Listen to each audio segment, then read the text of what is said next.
إلهي baa mahad leh maanta inoo suurto geliyey Somaliland inay qabsato doorasho isku sidkan oo culayskeeda leh oo cadawguna sida ay u dhacday iyo nabadgelyada ku dhacday uu ka naxay wixii Somaliland jeclaan ay ku farxeen ugu horeyn waxaan aad iyo aad u mahadnaqayaa shacbiga Somaliland codbixiyaashooda rooliya caruurba doorasho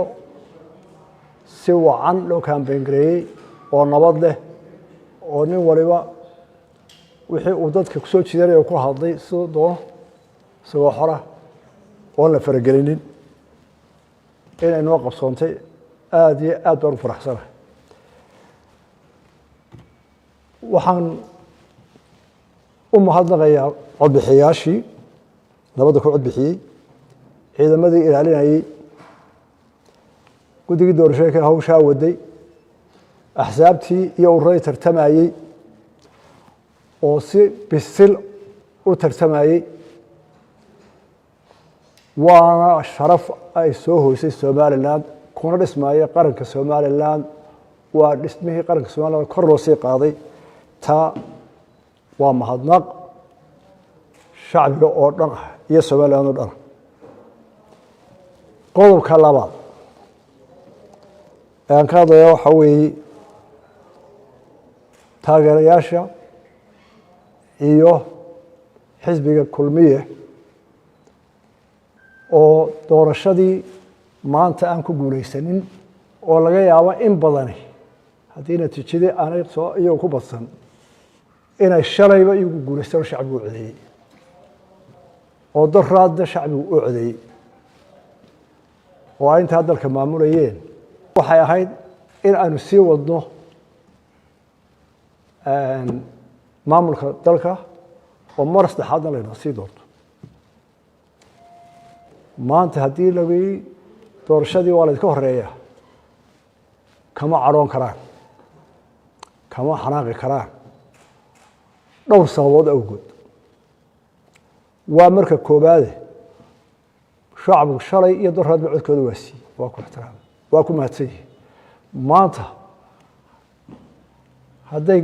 cid kale yidhaha waanu hormarinaynaa oo codkoodii siiyeen dee waa dimuqraadiyadda iyo wixii loo qaatay waana taynu doorashada ku gallay waxaanu doorashada ku gallay waxay ahayd in doorashadaas ay dhisto qaranka Somaliland may ahayn in qof dhisiso may ahayn xisbi gaar ah in lagu dhisayo marka doorashadii sidii aynu doonaynay ee wanaagsaneed ayaa la soo qaatay waxaana noqotay mid dhisaysa Somaliland mid isu keenaysa mid xitruuhan dhexda ka saaraysa waa inay noqotaa taasaad ku aqbalaysaan oo ahayd ujeedada koobaad aynu doorashada u galay kumaynaan gelin mar walba in inaga layna doorto waana dastuurkeena ku qoran in shacabku maalintaa uu cod ka leeyahay kolba ciddii dalka uu codeeyo sidaa daraaddeed waxaa kale oo iyada ku jirta qodobka aynu ku ogolaanayno wixii natiijada soo baxay waxa weeye in badan ayaan anigoo murashaxa oo madaxweynihii dalka ah oo xilka intaa laag haya ka ballan qaaday maalin warar hadlaba in aan aqbalayo natiijada soo baxaysa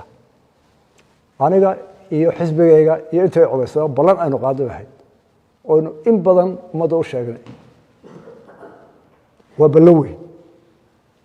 ballantan qaadana kama baxayno shacbigeena u sheegnay maynaan odhan oo kumay jirin haddii la dooran waayo oo codka la siin waayo waanu cadhoonayna iyo waanu xanaaqayna kumay jirin dhalinyarada waxaan u sheegayaa doorashadaanu galay waxay la mid tahay kubadda ciyaarayay tiim kubadda ciyaarayay laba tiim kubadda ciyaarayay tiim waliba uu jecel yahay inuu goolasho dhalin badiyo haddii laga badiyo qolada ciyaaraysay ayarun bay ka dareeraan colaadna la isugu qaado sidaa daraaddeed taageerayaasha kulmiye oo laga yaabo inay wax badan oo ay xusanayaan waxyaalihii la iska lahaa doorashada iyo nin caqli xumo wuxuu yidhaahdo iyo qaar ilaa imika wax wada wadayo waynu ka bisi lahay inagu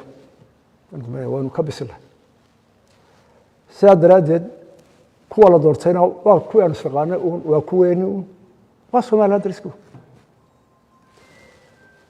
ta saddexaad aynu u aqbalaynaa waxaa ka mid tahay doorashooyin badan baynu soo marray natiijada markay timaado kuwii la aqbalay waynu ku guulaysanay dalkaa ku dhismay horumar baynu ku gaadhnay kuwii la isku diiday khilaaf ka yimidna dib u dhac iyo khasaare ayaa inaga gaadhay sidaa daraaddeed haddaynu kulmiyo nahay iyo intii codaysay ee ku soo biirtay iyo intii ka qayb gashay taageeradeeda iyo xisbigaba waxaa ku waajiba oo aan leeyahay waxa inagu waajiba inuu gallay ballantaa dadka iyo shacbiga iyo qarankaba inaanu aqbalno natiijada waxaan halkan ka caddaynayaa inaanu aqbalay natiijadii doorashada ka soo baxday oo uu ku guulaystay xisbiga wadani ayaan halkan ka caddaynaya shacbiga u sheegaya oo sharcina tahay sharaftuna tahay qaran dhisuna yahay ma aha maalin aynu murmayno oo isku qabsanayno oo dhexdeena khilaaf ka imanayo waa maalin aynu wada guulaysanay oo qarankeenu kor u dhisnay oo aynu horumar ka soo ahayn in badan haddaynu kulmiye nahay haddana ka ahaanayno ummadda waxaan u ballan qaadanaa xisbiga kulmiye inuu aqoonsan yahay oo aanu hambalyeynayno madaxweynaha cusub la doortay cabdiraxmaan waa hambalyeynayna xisbigaana waa u hambalyeynaa guusha ay gaareen qarankana waanu wada dhisaynaa kaalinteedii hormoodkeedna waa ka ahaanaynaa dhalinyarada ka xanaf qaadanaysa wax social mediaha ka jira iyo dadka caadifadooda kacsan tahayna waxaan leeyahay hala dego haddaad doonayso qarankaaga aad dhisto aqbal natiijada wax ka dhis qarankaaga waxaad qofkayga sayaanadu cadhoon waana dib u dhici qodobka saddexaad waxa weeye qaranka Soomaaliland maanta guul buu joogaa sidaa aad u codaysadeen nabadda ay qaran ku dhisaan madaxweynaha la doortay xilka loo dhiibay xil culus baa fuulaya ee la shaqeeya dulqaad badan hal la muujiyo qarannimada hal la dhowro waxa dhalinyarada iyo miidiyaha ka socdeen nin caqli xumo wuxuu deemidii ciidan wax ku ka hadlayaan ayaan la qaadanin waxaan leeyahay Soomaaliland baa guulaysatay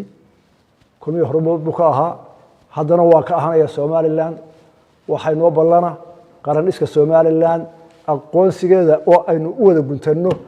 hadba ninkaa yimid ee la keeno ee maalinta la doortana in la iska taago hawl badan baa u taala oo u baahan yahay in lala dhiso si aynu guul gaadhno aad iyo aad baa mahadsantihiin dhammaantiin waa mahadsantihiin wassalaamu calaykum waraxmatullahi wabarakaatu